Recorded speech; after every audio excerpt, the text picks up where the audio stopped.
Okay. Okay, so welcome back. If you're just tuning into this video, you missed the first 30 or so minutes of it. But basically what we've done here is we're picking this video up exactly where we left the other one off, the one last week. So you've just seen everything blow up. You've seen all the guards turn to dust. Everything's cool. Oh, that thing's still down there. That's weird. That should not be happening. And what we're going to do is we're going to find our way into the tower and see what we need to do. So, we'll quickly use the black key with some kind of access panel. I need to make that slower. That works okay. And that should be disappearing when you pick it up. I'm not sure why it's not.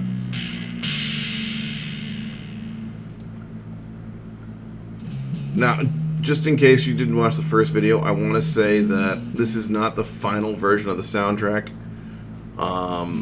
Mainly because I've got the final version. I just haven't had a chance to get it to work yet. I'm not sure why. It's not working. They're just MP3 files. So now here's the thing. You got an alchemist laboratory here with some like red sand and some mortar and pestles, but you don't have any clues as to what to do. Let's take a look around, actually. The skull of a drog. Poor thing. Mortar and pestle. Looks like it's been well used. That could be handy. A card's supposed to disappear after we've used it, too. Look at bowl of red earth. Pick that up. And you're like, oh, well, that's great. What is all this stuff? Pick up another energy crystal. Pick up more purple grass. But there's no context in here as to what you're supposed to do. None whatsoever.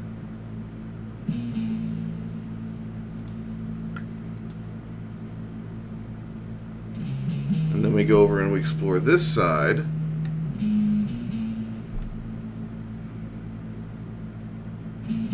And all we see is this stunning creation.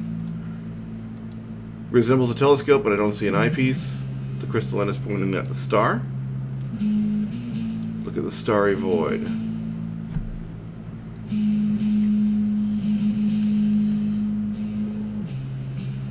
The infinite cosmos. Wonder what the sorcerer's up to.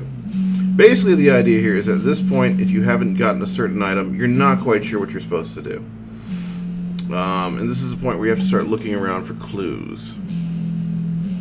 Now, you kind of have one already. If you've talked to the bookkeeper, then you should know that he's interested in trading an old book. And that's one of the things you have to do in this game. You have to talk to people. I've been rushing through it at this point. Mainly, you know, I'm going to leave that for later. Rushing through this just so I can get things done. But one of the most important things about this game is that you do talk to people. You find out a lot more information and a lot of clues that way. So I'm actually doing you guys a disservice by skipping the dialogue, because it doesn't seem like it makes much sense in context. But once you talk to people, you do. Oh, and I need to turn that music off. Oh well. So at this point, we're missing a couple of items that we need to complete the game. We need a single grenade. Well, I'll tell you what. I'll show you exactly what we need. We're going to go talk to the bookseller.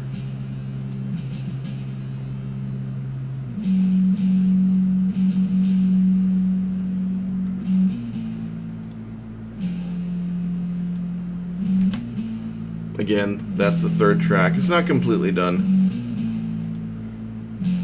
So if we talk to him...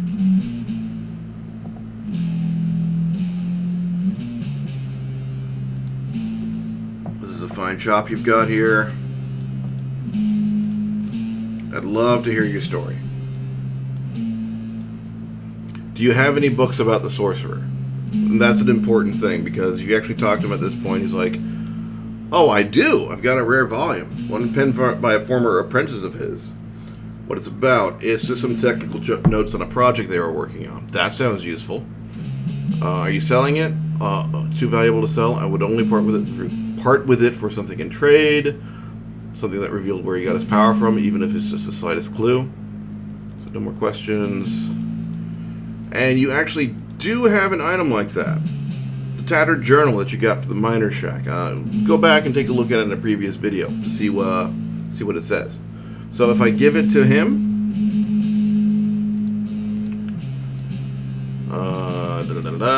he gives me the Alchemist's Manual, or the Ancient Tome. And this is basically just a step-by-step instruction of how to solve the next puzzle, however obliquely.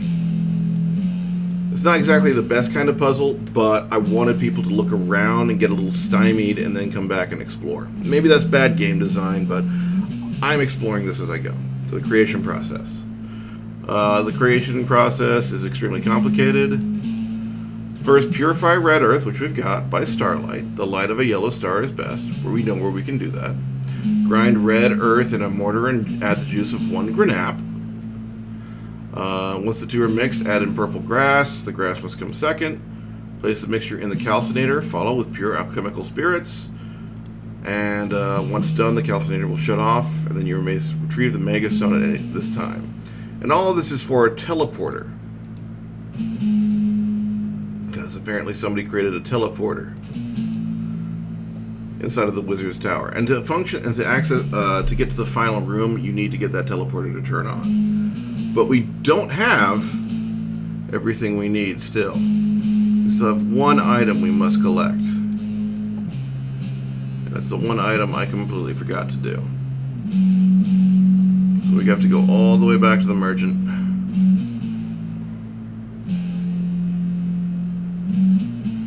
We have to slowly walk across the screen.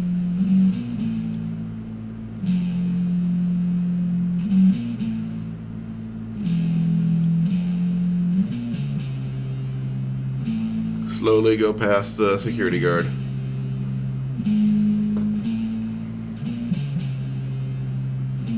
Yeah, maybe I will up his speed a little bit.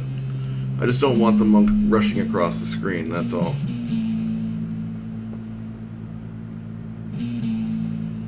That's my only concern.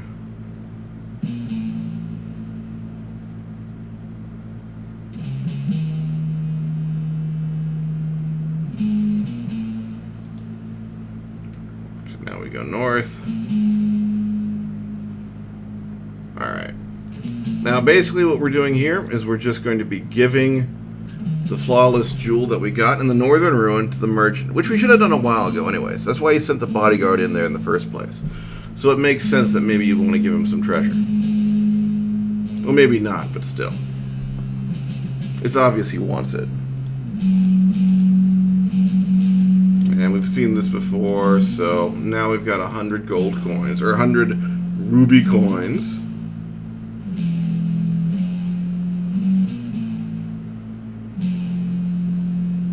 Very quickly find out that that's not worth nearly as much as we think it is.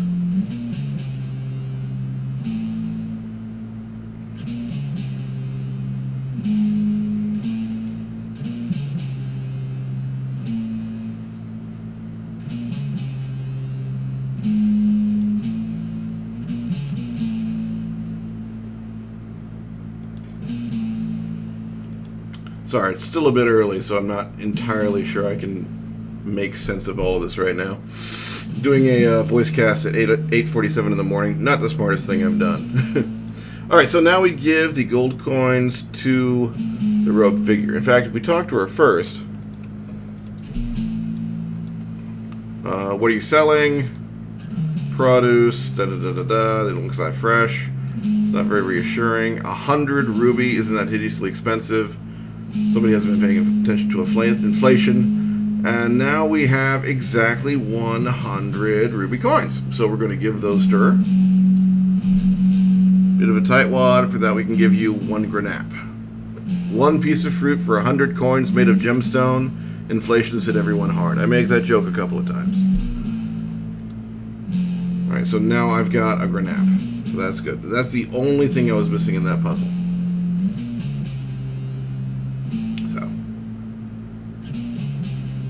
I'm trying to basically promote the player to actually explore around the area a little bit. Because I honestly do love city scenes in video games. I like the idea of being able to go around and wander and talk to townspeople. And I was trying to, like, at least have that reflected in this game a little bit. I still need to add more NPCs, but I'm explaining that away with there being a curfew. So we'll go back in. Still not sure why that flat black key didn't disappear yet. There we go. So if you remember here, creation process asks for purify red earth by starlight. So what we need to do is we'll actually go into this room.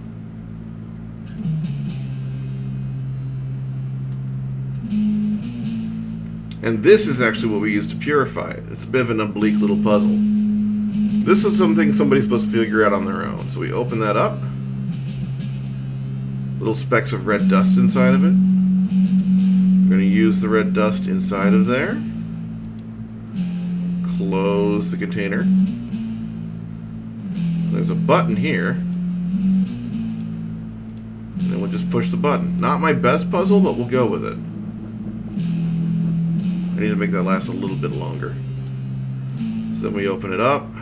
We pick up the purified red sand. As you can see, it's visually different from the last one, so now we can use this. And I'm just going to make this in the laboratory. I don't have to. I mean, I could honestly just do it out here, but I might as well explore the laboratory a bit. Although I am running close on time, so... As you can see here, this is the Sorcerer's Laboratory. These are all various Easter eggs if you click on and examine these. Like if I click on here, here's the Necronomicon by Abdullah Hazarad. All this little knickknacks. What I'd like to do is put some notes here as well, maybe in this area, that basically say, check out the book in the bookstore for more details. So that way people at least get to this point, they're like, well, where am I supposed to go now? And they can go check out the bookseller, because like, oh, the bookseller may have something. So we'll see. Anyway, the story is that, what am I missing? All right. So I'm going to add the red sand first. Although I honestly could have started with the granap. Either or would have worked. So then I'm going to add in the granap, which makes it look like Fruity Pebbles. Finally add in the purple grass. Condition keeps getting worse and worse. Going to use this with the calcinator. And then I'm going to use the clear alcohol.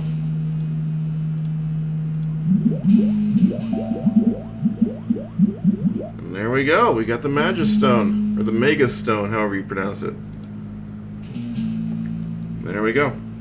And now we can finally use this to activate the last puzzle in the game. And you'll notice by now we've still got a lot of vendor trash. We've still got this strange ritual, which we haven't used since the beginning. This candle, which we haven't used for a while. Jug, the miner's pick, which you only use once. Faded note and crystalline key. And a couple of other things. So I may find a way for us to clean that up in the future. We'll see. At this point, I just want to get the game done, so I don't want to worry too much about that, though. Okay, so here we go into this strange corridor / staircase. Not my best design work, I'll give you, but I was kind of stumped for ideas. This I like. This is the teleporter. This turned out okay. So as you can see here, we've got some more of these statues. Starting to put 2 and 2 together. Little chamber with wires and silver leads. This must be important somehow. Some of my clues are getting more and more oblique, just so that people can figure it out on their own. So I'm going to use the stone here. If you can hear it, you can hear it powering up. And there we teleport! This is one of the cheesiest teleporting animations I've ever seen.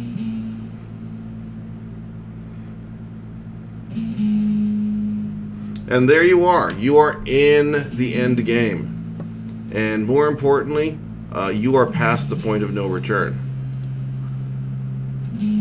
No going back now. Now, at this point, the only thing you really need is the iron wand. So if you guys remember at the very beginning of the video, I said this is like the iron wand puzzle is the only puzzle you don't have to complete to advance. So basically what I'm saying is that if you ignored the advice from the ritual and from the floating purple skeletons at the very beginning, if you've ignored the call to adventure, so to speak, you can get up to this point, but you've screwed up, and that's an intentional design. Mainly because A, that's the tutorial puzzle that basically walks you through the process, but also B, is the most important part of the game, because it gets you the item that you need to complete the object.